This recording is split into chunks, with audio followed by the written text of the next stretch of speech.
হয়ে আমার মানব জন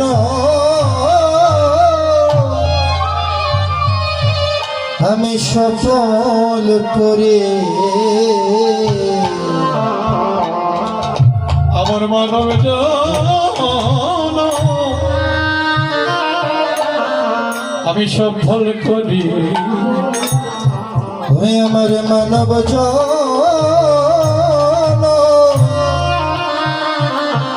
আমি সফল করি আরে ধুলায় দিয়ে গোরা গোরি আমার মানব জন সফল করি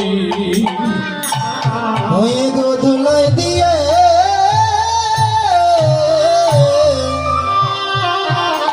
গোরা গরি মানব জন সফল করে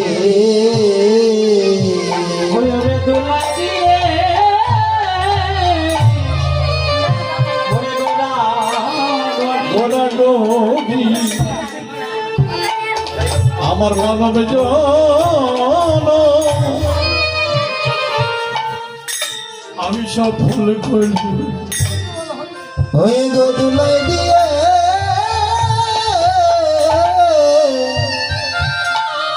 গোরা গোরে মানব জন আমি সফল করে আমার মানব জন আমি সফল করি হয়ে আমার মানব জন সফল করে দাও দাও ভক্ত আমার একটু চরণের ধুলি হয়ে দাদা ভক্ত চরণের তুলি ওরে দাও দাও ভক্ত একটু চরণের ধুলি হরে দাদা ভক্ত চরণের তুলি ধুলি মাথা নিয়ে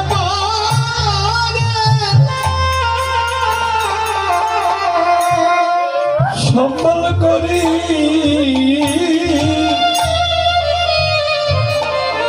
আরে দাও দাও ভক্ত আমার একটু চরণের ধুলি ও তুমি মাথা নিয়ে পারে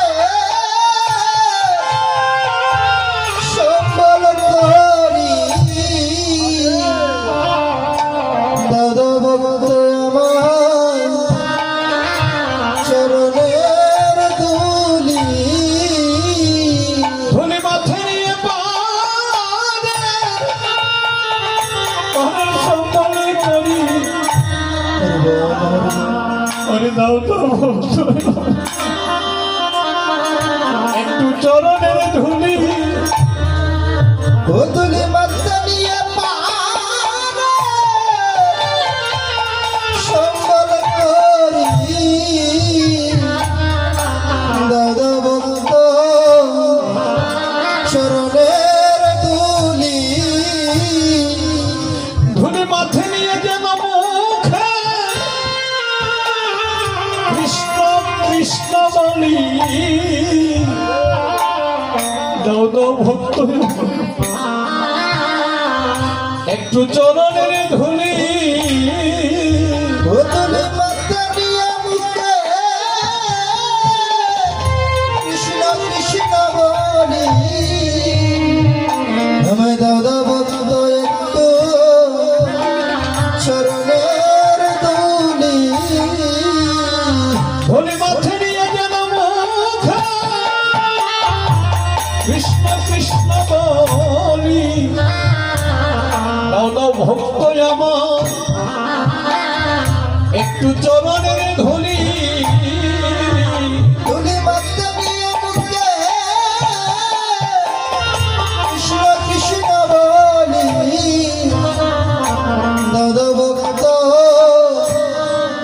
চরণের ধুলি এমন মানব জন আর তো ও হবে না হয়ে মা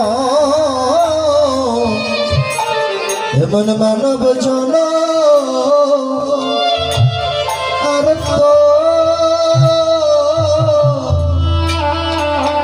আর তো হবে না আরে এমন মানব জন আর তো ও হবে হবে না রে ওরে এমন মানব জন আর তো হবে না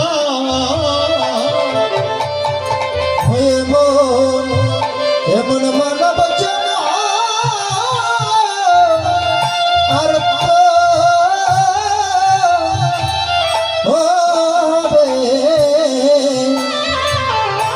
হবে না রে এমন মানব জন আর তো হবে না ওরে আমার হয়ে জনম গয়ে গেল আমার হয়ে জন হয়ে গেল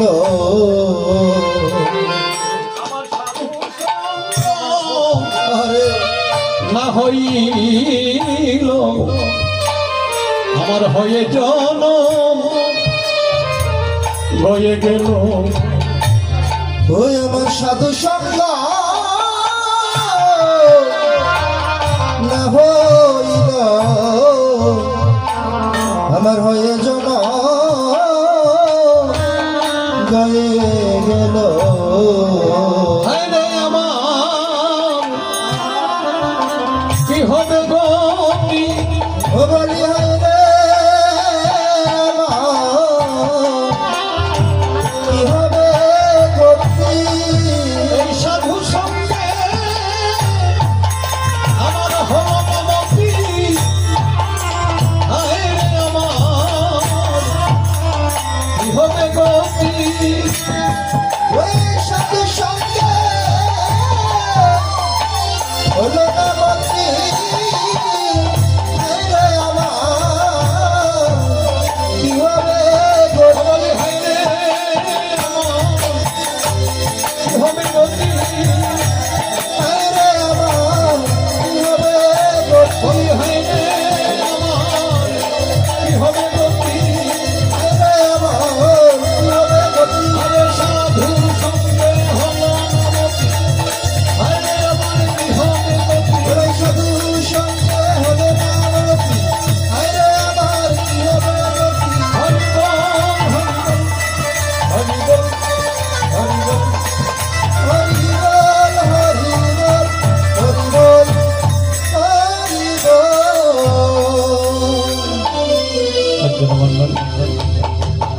আমার মানব জন্মটি সার্থক হয়েছে যে কথাটি বলেছিলাম আমি কেবল কলির বিষয় বাসনায় মগ্ন হই ত্রিতাপ জ্বালায় জলে পড়ে মরছি আমি কেন জগতের দিকে চাইলে দেখা যায় সমস্ত জগৎটাকে ত্রিতাপ জ্বালায় গ্রাস করে ফেলেছি তাই তো ত্রিতাপ দগ্ধ জীবের দুঃখ দুর্দশা দর্শন করে ভগত বৎসল ভগবান শ্রীহরি মনে মনে ভেবেছে আমাকে যেতে হবে কলির জীবের যে অবস্থা দেখা যায় তাই কলির জীবকে ত্রিতাপ জ্বালা থেকে মুক্তি দান করার জন্য ভগত বৎসল ভগবান শ্রীহরি আজ এই ধরাধামে গৌর রূপে অবতীর্ণ হবে হরি হরি শ্রী রাম নবদ্বীপে সচিগর্ভ সিন্ধু উপলক্ষ করে ভগত বৎসল ভগবান শ্রীহরি গৌর রূপে অবতীর্ণ হয়েছেন। প্রশ্ন হলো, ভগবান যে ধরাধামে নিয়ে আসলে, ধরাধামে চলে আসলে আমাদেরকে ত্রিতাপ জ্বালা থেকে মুক্তি দান করার জন্য কি নিয়ে এসেছেন আমাদের জন্য? সজ্জন মন্ডলী, অল্পায়ু, অল্প বুদ্ধি, অন্নগত প্রাণ, জনিগত মন, কলিহত জীবের এই অবস্থা দর্শন করে ভগবান একটি কথাই ভেবেছিলেন যে কলির জীবের হাতে ভোজন করার মতো সময় নাই। সত্য ত্রেতা তাপর যুগে যেভাবে কষ্ট করে অর্থ ব্যয় করে জীবন সাধন ভোজন করতে হতো, কলির জীবের সেই সময় নাই। সময়টা একেবারেই অল্প, এত অল্প যে ভোজন করবে তো দূরের কথা, একটা দিক ফেরার মতো সময় জীবের হাতে নাই। দেখুন, আমরা যদি কাউকে বলি চলো অমুক জায়গায় গীতা পাঠ হচ্ছে, হরিনাম কীর্তন হচ্ছে, চলো যাই, দেখবেন অনেকে বলে বাবা তোমরাই যাও,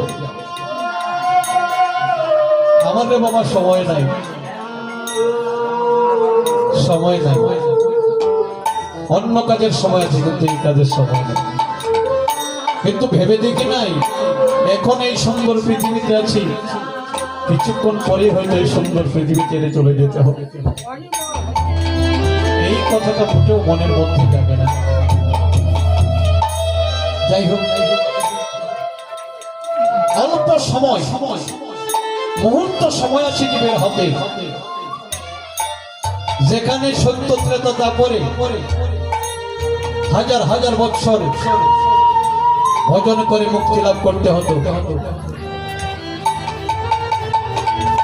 মুহূর্ত সময়ের মধ্যে ভজন করা যায় না। কিন্তু কলিতে মাত্র মুহূর্ত সময় ভজন তো করতেই হবে। ভগবান এই কথাটাই ভাবলেন, যেহেতু জীবের হাতে সময় নাই, মুহূর্ত সময় আমাকে যেতে হবে, আর যেতে হলে জীবের জন্য এমন একটা ভোজনের ব্যবস্থা নিয়ে যেতে হবে, যেহেতু জীবের হাতে সময় মাত্র মুহূর্ত, এই মুহূর্ত সময়ের মধ্যেই যাহাতে ভজন করে মুক্তি লাভ করতে পারে এমন একটা ভজনের ব্যবস্থা ভগবান করে নিলেন। ব্যবস্থাটা কি? সমস্ত শাস্ত্র, শাস্ত্র নয়, গ্রন্থ নয়, শাস্ত্র গ্রন্থ মন্থন করে জীবের জন্য সার করেছেন এবার শুধুমাত্র একটি নাম, যে নামটিকে তারক ব্রহ্ম বলা হয়েছে।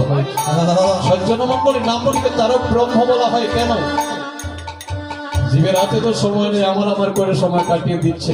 ভগবান ভাবলেন তা নিয়েই থাক, জানি আছে বলে কি তা নিয়ে থাক, তার মধ্যে থেকেও যদি ভাগ্যক্রমে একবার মাত্র নামটি রসনায় উচ্চারণ করতে পারে, একবার কর্ণ ঘরে প্রবেশ করাতে পারে, অনায়াসে ভবসিন্ধু ধরে যাবে।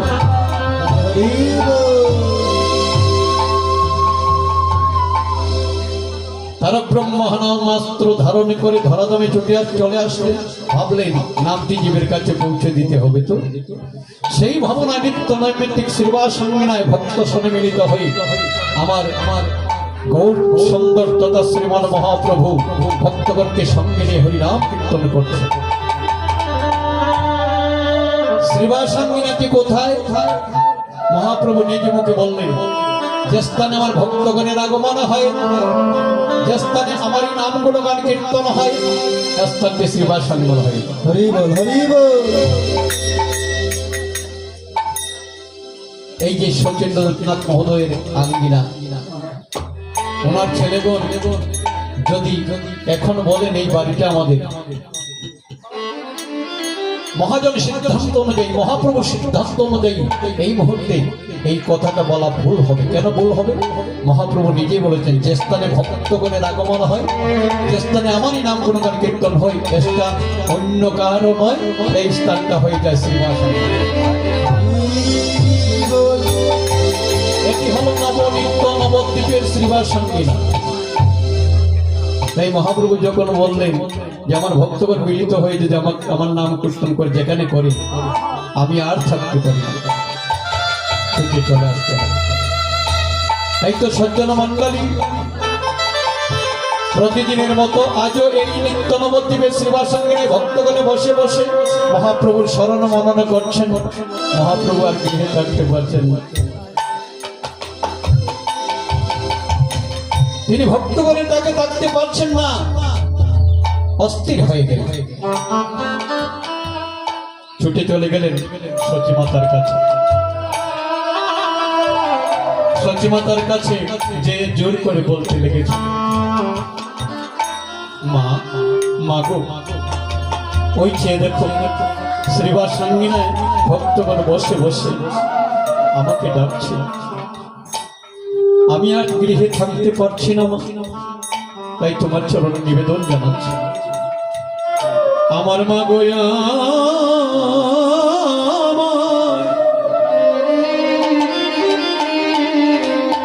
দাও গো বিদায়।